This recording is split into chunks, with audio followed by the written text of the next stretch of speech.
In today's video, I'm going to teach you how to colorize black and white photos in Affinity Photo.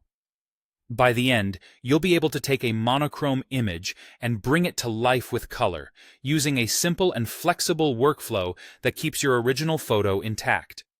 Start by opening your black and white photo in Affinity Photo. You can drag the image into the app or use the File menu to open it. For best results, choose a clean, high-resolution image so the colors blend smoothly and details stay sharp. Next, add a new pixel layer above your photo. You'll do all your coloring on this layer, which means your original remains untouched. Working non-destructively gives you freedom to experiment, refine, or even remove colors later without harming the photo. Select the brush tool and pick a color you want to apply. You'll find the brush in the toolbar, and the color can be chosen from the color panel. Adjust the brush size and hardness so it matches the area you're painting. A softer brush is great for gradual transitions, while a harder edge helps around defined boundaries. If you're working near edges, take a moment to zoom in for precision. Now, paint over the areas you want to colorize. Don't worry if it looks a bit heavy or flat at first. We'll handle how the color blends in just a moment.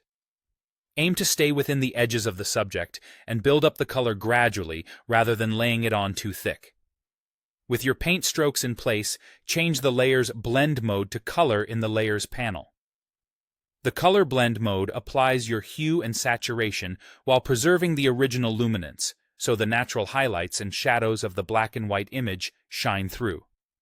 This is the key to making the result look convincing. Repeat the process with different colors for other parts of the image. You can reuse the same pixel layer or create additional pixel layers for separate elements, like skin, clothing, or background. Separate layers make later adjustments easier, especially if you want to tweak just one area without affecting others.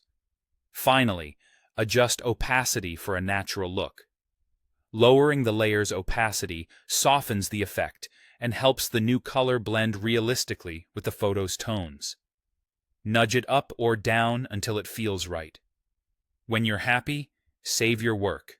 Save the document to preserve layers for future edits, and export a flattened copy if you need a shareable image. That's it. Simple, controlled, and effective colorization in Affinity Photo.